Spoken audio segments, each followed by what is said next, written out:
வெடிபொருட்களை ஏந்தி கொண்டு பாகிஸ்தானில் இருந்து வந்த ட்ரோன் பஞ்சாபின் ஃபெரோஸ்பூரில் விழுந்து வெடித்ததில் 3 பேர் காயமடைந்திருக்கின்றனர். கூடுதல் விவரங்களை செய்தியாளர் ராஜகுமரன் வழங்க கேட்கலாம்.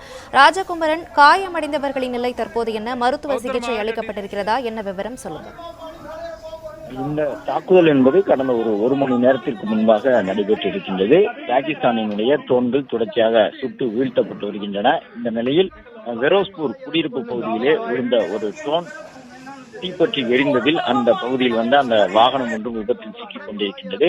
வாகனத்தின் மீது என்ஜினில் விழுந்த அந்த ட்ரோனின் காரணமாக பற்றிய தீயிலே 3 பேருக்கு காயம் ஏற்பட்டிருக்கின்றது. அவர்கள் உடனடியாக மருத்துவமனைக்கு அழைத்து செல்லப்பட்டிருக்கிறார்கள். பஞ்சாப் காவல்துறையினர் அந்த இடத்தில் இருக்கக்கூடிய அந்த காட்சிகளை நாம் பார்க்கின்றோம். பஞ்சாபில் காரிலே வந்து கொண்டிருந்த 3 பேர் காயமடைந்திருக்கின்றார்கள். பாகிஸ்தானினுடைய ட்ரோன் ஒன்று கீழே விழுந்ததில் இந்த தாக்குதல் நடைபெற்றிருக்கின்றது. உடனடியாக தீயணைப்பு துறையினர் மூலமாக அங்கு தீ பற்றி இருந்தது அணைக்கப்பட்டிருக்கின்றது. பஞ்சாபை பொறுத்தவரை பொதுமக்கள் அவ்வளவு எளிதாக வீடுகளை விட்டு வெளியில் வர வேண்டாம் என்று அறிவுறுத்தப்பட்டிருக்கின்றார்கள். மேலும் பல இடங்களில் மின் விநியோகம் நிறுத்தப்பட்டிருக்கின்றது. வீடுகளுக்கு உள்ளாகவே மக்கள் இருக்க வேண்டும் என்று அறிவுறுத்தப்பட்டிருக்கின்றார்கள். ஜம்மு காஷ்மீர் மாநிலத்தை போன்றே பஞ்சாப் மாநிலத்திலும் இந்த நடைமுறைகள் தீவிரமாக பின்பற்றப்பட்டு வருகின்றன. ஏனென்றால் ட்ரோன் மூலமாக அதிக தாக்குதலை எதிர்கொள்ளக்கூடிய ஒரு மாநிலமாக பஞ்சாப் மாநிலமும் இருக்கின்றது.